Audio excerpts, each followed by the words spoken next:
What's the 7-game challenge? Well, I'm glad you asked. The 7-game challenge, and we're actually on the very last game, is one of the most fun challenges, and everybody loves to hear it every single time I tell you what it is. Here's the challenge. I am playing 7 games of chess tonight, and every single game will be available on the Vampire Chicken channel, including this one that you're potentially watching in the future right now. Say hi to YouTube. And this is the very last game. If I lose a game, the opponent gets to pick the name of the YouTube video, but literally every single game is going to be available on the Vampire Chicken channel. Now, I will not be doing any casual games. I have not yet done a 2-0. Wait, but I've played Christopher. Wait, we've played, right? We already played a game. So I'm going to go to the next one, but this is a casual one. But this is Chess 960. This is 7 minutes. Okay, I have not done a 7-minute one. This is what we're going to be playing. No, this is Chess 960. No.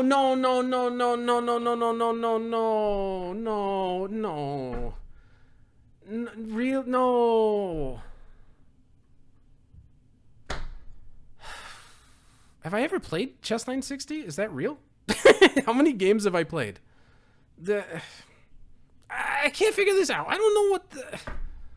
I don't know. Okay, fine. One time. I will never play this in my life again. I'm already super confused. I don't even know how to play this, man. This is not... The pieces aren't where they are supposed to be. All right, we'll just take... Because you know what? You want a rook out here? That's probably dumb. Let's just imagine a rook there is not great. Let's imagine you go here and I lose. That would be bad. Let's play this move. And then we'll try to find a gambit. Maybe there's some new gambits, huh?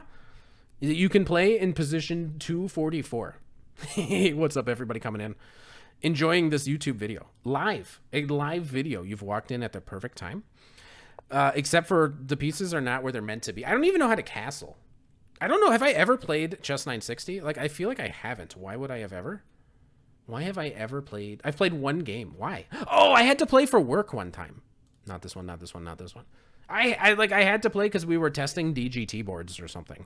So I have played one game and I have no idea what happened. So I honestly don't even know how to play. But I think like I castle and it castles normal. So if I do castle, the king, since I'm on the king side, will go to G1 and the rook will go here. I believe that is how this game works. And if I went this way by getting pieces out, the king goes to the normal place and the rook goes to the normal place. If I understand how this game works, that is how the game works, as far as I know. But we're going to try to get this to be a normal position and just try to like play chess. And then if we can find a gambit somewhere along the way, all the better. Okay, this is not actually bad, though. This is resembling... This has some chess semblance to it. But you know what? You don't see that move coming, do you? I'm going to hit you with one of those. So if I go... I can castle now, right? Because the king goes here, and then the rook stays on D1, because that's where the castled rook is. So I can just teleport my king to C1, or I can do like the normal castle where the king goes to G1 and the rook comes here. Sure, I'll play B3. Let's play solid. Does anybody know any fancy gambits in position 244? This is the 244 gambit. You can only play it in this exact variation. I go back. And we're just kind of waiting to see how black decides to develop here. Okay. Like, it's very tempting to go for here because then there's some pin. But he will easily defend this knight. Probably. I will go here. We can open the H file if you would like. I think that would be delightful. See ya, everybody leaving. Takes. Now, all right. I do want to teleport my king. It sounds like fun. But let's start with here, because I'm attacking the bishop. You probably cannot go back, and then I'm getting ready to go into here. So we're getting some good stuff. We have all of the squares. Positionally, feels pretty good. Wow! Yo, Leanhorn, thank you. Thank you for the prime. We're going to have this square. We're going to have G4. He's going to at some point play e6, and we're going to need to do something about it. So you know what we do? We put this king over here. The rook comes over this way. They always expect you to keep your rook on the file. But sometimes you sneak back over to the center. They never see it coming. But honestly now, with the queen here on e2, we just have this. This isn't really a threat. This should be good. I can't argue about this position. This position looks great. I potentially have ideas of this, although that seems a little bit more far-fetched. Knight comes to f5, and we're fine. We feel great. We're having a blast. Then at some point, we got to deal with this knight. So we're going to attempt to get rid of it this way, even though black is going to stop us. We're actually just going to do this right away. We're going to go for here, which probably forces you to play this move, because you are intending on keeping your knight where it is, because otherwise d5 at some moment. Like probably after this, some sort of d5. No, you go back. Okay. Defending this. So this is not like an immediate mate threat or anything. But we go here. And then I think we put our king here, and then we bring the rook in. This is, okay, we're going to get to test castling. I'm going to get to see if I actually understand where and how to castle. King on c1, and the rooks come to the middle. Although, honestly, like obviously the rook here has some purpose. Like if you ever were to castle, we'd be on your h-pawn. Ooh, now if you castled, I'd be able to trick you. Wait, now I can't castle. Ah, very clever. You have prevented me from castling. That's very nice. That's very nice. So, time to make a chess move. I am just going to castle, though. I can't castle this way? Okay, you have to put your king on the rook. I understand. Yo, St. Louis Chess Club. St. Louis Chess Club, they love to play 960 over there. They've been doing it a lot. But okay, we went this way because we wanted to put this guy on this square, so I'm committed to it. And this seems to be a rather nice setup. Preventing any h4 stuff. Having a blast. Okay, fair enough. You are threatening to take me. I do believe.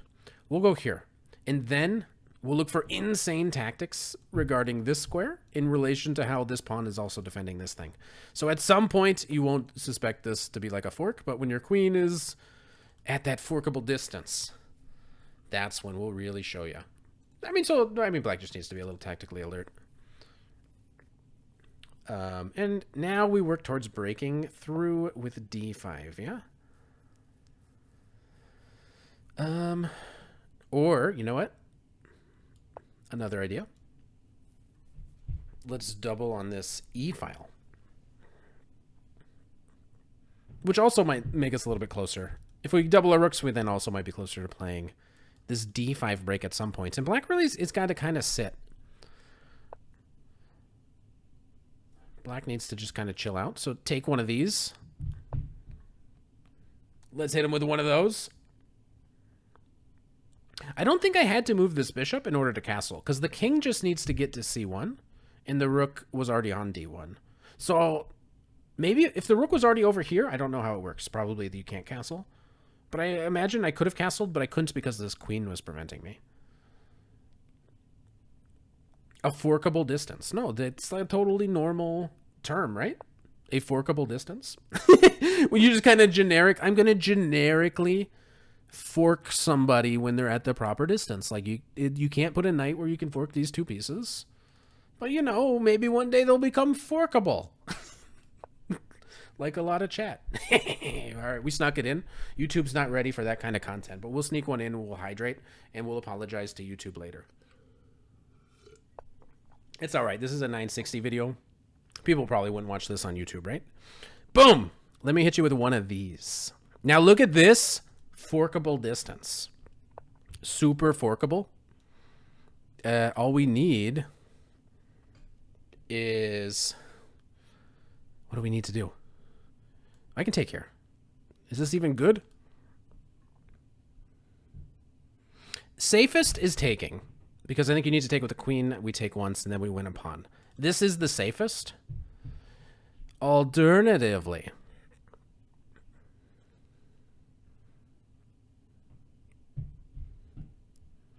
we'll do it the safest. Some of our jokes haven't been the safest. We might as well play at least some safe moves. All right, we're going to win a pawn. Our d5 campaign has been tremendously successful. We should just take with a pawn, I would imagine. Actually, we're going to take here first, and then we're going to recapture this way. I feel okay about it. Maybe it's not the best, but I feel okay about it. We will go here. Now we're on this C pawn. We also got pressure on G6. Things are going well. Now we got to be, if he goes here, we do not snatch. Boom! We run into a little bit of trouble. All right, mods, please get on the job here. We got people to time out. He's trying to trick me. If I go here, this happens. You tell one poor joke, and then you got to start timing everybody out. And now, I can't completely dominate this knight, which would be ideal. But we can improve our king. So up we come. And now, here's probably fine. But you know what? We've messed up some endgames. It maybe is not fine. Because then the king comes in. So you know what? We pass. We see what you want to do. If you don't do anything, I go here. Then the knight is dominated. Now we go here, and we hope... No, it doesn't work. I'm trying to go here, but then he has here. Could go here, but that's crazy. I go here. And if you come in, I guess...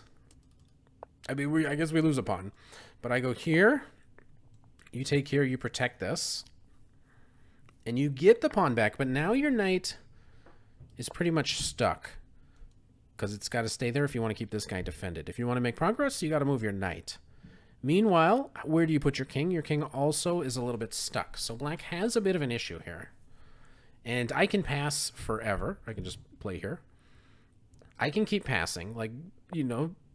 But black has to eventually do something. And black has decided to go down. I'm going to come this way and poke around over here. And then if this fails, I'm going to go straight back and then do something different. So I'm going to go back, and this time I'm going to approach the other side. We'll go here, so now that we can protect all of our stuff. And either your knight moves, I take this, or your king moves, and I approach these guys. Okay, you've gone there. Fair enough.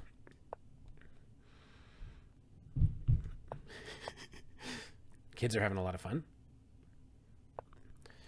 So this is the 960 rating, so obviously you trust nothing. Wait a minute, though, but now the knight can move. Urgh, it's so frustrating. Gotta make progress. Urgh. Wait, I lost the thing. I lost a unit. Okay, but that's fine. We're going to get this A pawn. A pawn strong. It's in a white square bishop. We love it. We're also going to win on time. We love that as well. You defend, I attack. You go there, I attack. You can go here, I give check. Then we win this guy.